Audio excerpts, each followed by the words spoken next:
بن سکی ہے نہ بن سکے گا مثال۔ بسم اللہ الرحمن الرحیم۔ السلام علیکم ورحمۃ اللہ وبرکاتہ۔ امید کرتا ہوں تمام دوست احباب خیر و عافیت سے ہوں گے۔ دوستو، آج میں کچھ اشعار لے کر آپ کی خدمت میں حاضر ہوا ہوں۔ جن لوگوں کو شوگر کا مسئلہ ہے، خاص ان کے لیے یہ وظیفہ ہے۔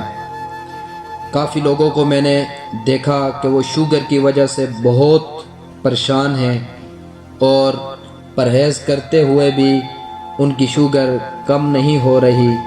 تو دوستو، ان اشعار پر عمل کریں، کچھ دن ان کو پڑھ کر دیکھیں، یقین کے ساتھ انشاءاللہ تعالی عز و جل آپ کی شوگر کم ہو جائے گی۔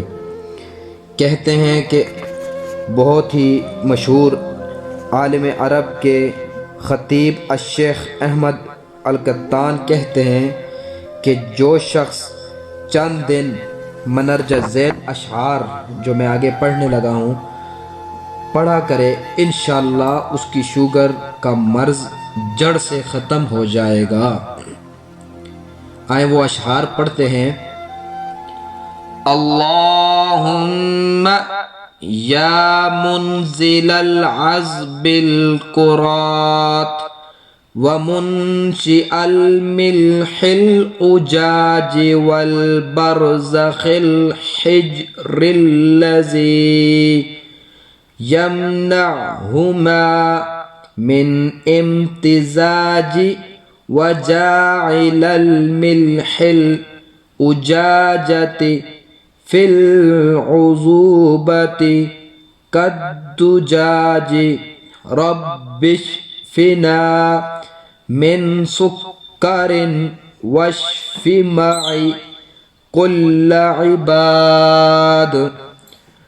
اللهم صل على سيدنا محمد وعلى آله وصحبه أجمعين عدد ما صلى عليه المصلون وذكره الذاكرون۔ جزاک اللہ۔ دوستو، کچھ دن ان اشعار کو پڑھیں اور اپنے اندر انشاءاللہ فرق دیکھیے گا کہ اللہ رب العزت آپ کو ضرور شفا دیں گے۔ میں امید کرتا ہوں کہ آج کی اس دعا پر آپ ضرور عمل کریں گے اور میری اس ویڈیو کو اتنا شیئر کریں کہ دنیا میں جہاں کہیں بھی شوگر سے جو لوگ بیمار ہیں، جن کو شوگر ہے، انشاءاللہ وہ یہ اشعار پڑھیں گے تو ان کی شوگر کم ہو جائے گی۔ جزاکم اللہ الخیر۔ السلام علیکم ورحمۃ اللہ وبرکاتہ۔